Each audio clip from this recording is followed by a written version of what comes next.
కర్కాటక రాశి వారికి ఆదాయం 8, వ్యయం 2, రాజ్యపూజ్యం 7, అవమానం 3.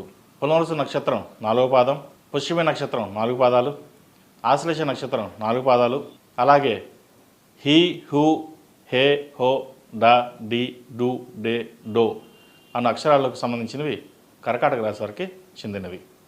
కర్కాటక రాశి వారికి ఈ సంవత్సరం చాలా బాగుంటుంది. కర్కాటక రాశి వారికి మార్చి 29వ తేదీ నుండి అష్టమ శని ముగిసింది. 9వ ఇంట్లో శని ప్రవేశిస్తున్నారు. అలాగే గురువు వ్యయంలో సంచరిస్తున్నారు. కావున ఈ రాశి వారికి పట్టిందల్లా బంగారం అన్నట్లుగా పరిస్థితులు గోచరిస్తున్నాయి. కర్కాటక రాశి వారికి మే 25 నుండి కేతు 2వ ఇంట్లో, రాహు అష్టమంలో ఉంటారు. ఈ కాలంలో ఆర్థికపరమైన కొన్ని జాగ్రత్తలు పాటించాలి. సంవత్సరం ద్వితీయార్థంలో వ్యాపారపరంగా ఈ రాశిలో నిర్మించిన స్త్రీ పురుషులకు మిశ్రమ ఫలితాలు గోచరిస్తున్నాయి. ప్రజాకర్షణ ఏర్పడుతుంది. రాజకీయపరమైన పదవులు లభించే అవకాశం ఉంది. ఆరోగ్య విషయంలో మాత్రం చెప్పుకోదగిన స్థాయిలో జాగ్రత్తలు అవసరమవుతాయి. సెల్ఫ్ డ్రైవింగ్ విషయంలో, స్విమ్మింగ్లో తగిన జాగ్రత్తలు తీసుకోండి. ఆధ్యాత్మికమైన కార్యక్రమాలు విశేషంగా ధనాన్ని ఖర్చు చేస్తారు. ఇందువల్ల మనశ్శాంతి లభిస్తుంది. ఆరోగ్యపరమైన విషయంలో నిర్లక్ష్యం చేయకండి. ఈ రాశి వారికి గురువు వ్యయంలో సంచరించడం వల్ల ఈ రాశి వారికి పట్టిందల్లా బంగారం అన్నట్టుగా ఉంటుంది. వృత్తి ఉద్యోగాల పరంగా సంవత్సరం ప్రథమార్థంలో పురోగతి సాధారణంగా ఉంటుంది. ద్వితీయార్థంలో మంచి అభివృద్ధి కనిపిస్తుంది. ఉద్యోగంలో మార్పులు చోటు చేసుకుంటాయి. ధన నష్టం, కుటుంబంలో మనస్పర్ధలు, భాగస్వామితో విభేదాలు చోటు చేసుకునే అవకాశం ఉంది. కళా సాహిత్య సాంస్కృతిక రంగాల్లో గుర్తింపు లభిస్తుంది.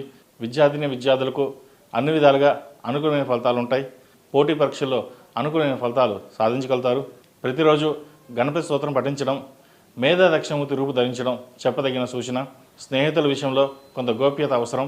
అన్ని విషయాలు వారికి చేరవేయడం మీకు అంత మంచిది కాదు. ఈ రాశిలో నిర్మించిన స్త్రీలకు సంవత్సర ద్వితీయార్థంలో ఉద్యోగంలో స్థానచలనం అయ్యే అవకాశాలు గోచరిస్తోంది. అదనపు బాధ్యతలు, ప్రమోషన్లు లభించవచ్చు. భాగస్వామి వ్యాపారాలు కలిసి వస్తాయి. కొత్త బ్రాంచీలు ఏర్పాటు చేస్తారు. అయితే వీరికి నరదిష్టి అధికంగా ఉంటుంది.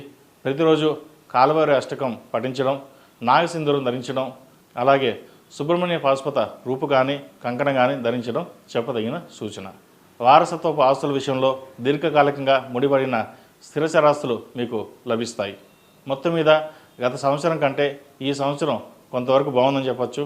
ఈ రాశివారు ఈ సంవత్సరం కాలభైరవ స్తోత్రం, అలాగే సుబ్రహ్మణ్య స్వామి అష్టోత్తరం పఠిస్తే మరిన్ని మంచి ఫలితాలు అందుకోగలరు.